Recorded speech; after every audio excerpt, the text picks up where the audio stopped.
الزلفلة، ونتمنى تكونوا كاملين بخير وعلى خير.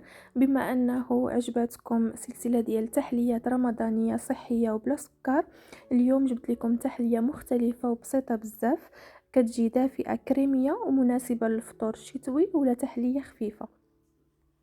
هنا كبديل صحي للحلاوة خديت 5 ديال التمرات اولا 7 ديال التمرات المتوفر، وغادي نرطبوه في الحليب يكون سخون حوالي 5 ديال الدقائق وغادي نطحنو. هنا اختاريت الروز يكون الحبة صغيرة، نغسلوه مزيان مزيان حوالي 7 ديال المرات حتى ما يبقاش فيه النشا والماء يخرج لي ابيض. وغادي نوضعوه في اي كاسرول ولا شي حاجه اللي غادي طيبوا فيها.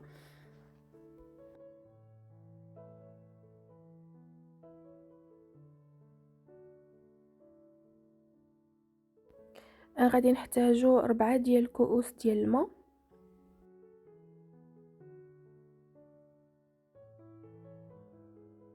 غادي نضيف له الخليط ديال التمر والحليب. انا قلت لكم الحلاوه على حسابكم نتوما، اللي ما عندوش مشكل مع الحلاوه يدير نص كاس ديال السكر، اولا اللي بغيتوه حلو اكثر بالحلاوه الطبيعيه ديروا 7 ديال التمرات. هنا غادي ناخذ اللي بقى ليا من الحليب. الا ما بقاش لكم الحليب ديروا الماء، وغادي نوضع فيه 3 ديال المعالق كبار ديال الكاكاو. ملاحظه مهمه او معلومه مهمه، الا بغيتوا المذاق يكون زوين ديال هاد الوصفه، ضروري ومؤكد ان الكاكاو يكون ذو نوعيه جيده، ما يكونش داك الكحل وما يكونش داك اللي فيه المذاق ديال المروره ولا حار، لان هاد الوصفه هذه اعتمادها الاولي والاخير هو الكاكاو المر يكون ذو نوعيه جيده. كنقولها وكنعاودها. هنا خلطته مزيان وغادي نضيفه على الروز والتمر والماء، غادي نحرك مزيان وغادي نخليهم على نار هادئه حتى يطيب الروز كالطياب العادي ديال الروز، حتى يولي هكا ثقيل وطاب مزيان من الداخل.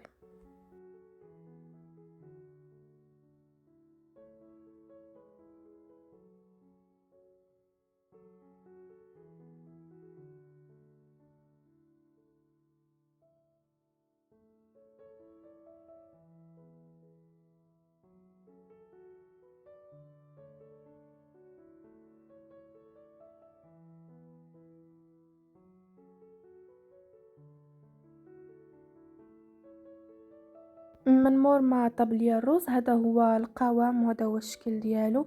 انا هنا كتعزيز للنكهه غادي نضيف 3 حتى ل 4 ديال الشوكولاته السوداء، تكون نسبه ديالها 60% فقط، باش ما يطلقش ديك المروره ديال نكهه الشوكولاته السوداء.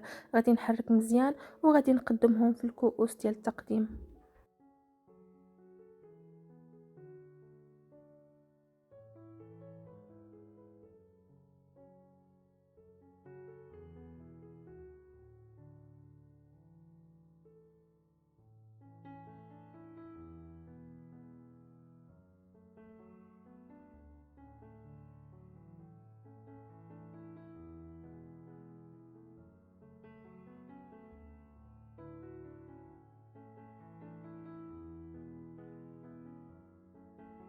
بالنسبة للتزيين، أنا بقيت في الطيم الأصلي، كيديروا فيه الحليب المركز الغير محلى.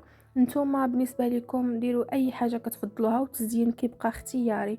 وهذا مكان، هذا هو التحلية الفلبينية المشهورة باسم شامبورادو. كتحضر بالروز الكاكاو والحليب، لأن كل شيء متوفر الحمد لله.